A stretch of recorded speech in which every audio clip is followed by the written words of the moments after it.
مسئلہ یہ ہے کہ ہم احتجاج نہیں کر پاتے. وجہ یہ ہے کہ ریاست ظلم و جبر کرتی ہے. مسئلہ یہ ہے کہ مہنگائی بڑھی ہے. وجہ یہ ہے کہ آمدن کم ہے اور چیزوں کے ریٹ روز بروز بڑھتے جا رہے ہیں. اور بے بسی یہ ہے کہ ہم احتجاج نہیں کر پا رہے. وجہ یہ ہے کہ ریاست جبر و ستم کرتی ہے. مسئلہ یہ ہے کہ بے امنی بڑھتی جا رہی ہے, ناانصافی بڑھتی جا رہی ہے. وجہ یہ ہے کہ عدالتیں انصاف نہیں دے پا رہی.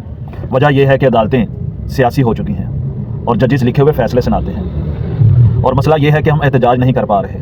وجہ یہ ہے کہ ریاست جبر و ستم کرتی ہے. مسئلہ یہ ہے کہ ہماری 70 سالہ پالیسی بدل دی گئی. وجہ یہ ہے کہ ٹرمپ سے ڈر لگتا ہے. ٹرمپ سے مفادات پورے ہوتے ہیں. نیتن یاہو ہمارے مفادات پورے کر سکتا ہے. اس لیے ہم نے فلسطینی پالیسی پر یو ٹرن لے لیا اور غزہ کے بھائیوں کو اپنے سامنے ذبح ہونے کا منظر دیکھنے کے لیے تیار ہو گئے. مسئلہ یہ ہے کہ ہم احتجاج نہیں کر پا رہے. وجہ یہ ہے کہ ریاست جبر و ستم کرتی ہے. مسئلہ یہ ہے کہ ریاست کے یہ جو حکمران ہیں یہ ناجائز حکمران ہیں. مسئلہ یہ ہے کہ الیکشنوں میں دھاندلی ہوتی ہے. وجہ یہ ہے کہ فارم 47 نکالا گیا. مسئلہ یہ ہے کہ فارم 45 کو چھپا لیا گیا. اور مسئلہ یہ ہے کہ ہم احتجاج نہیں کر پاتے. وجہ یہ ہے کہ ریاست جبر و ستم کرتی ہے. ریاست کے جبر و ستم کے خوف سے ہم احتجاج نہیں کر پا رہے. لیکن ایک حل ہے. 8 فروری کو پاکستان تحریک انصاف نے احتجاج کی کال دے رکھی ہے. آپ لوگ اگر سڑکوں پہ نکل کر احتجاج نہیں کر پا رہے تو کم از کم اپنی دکانوں کے شٹر تو بند رکھ سکتے ہو.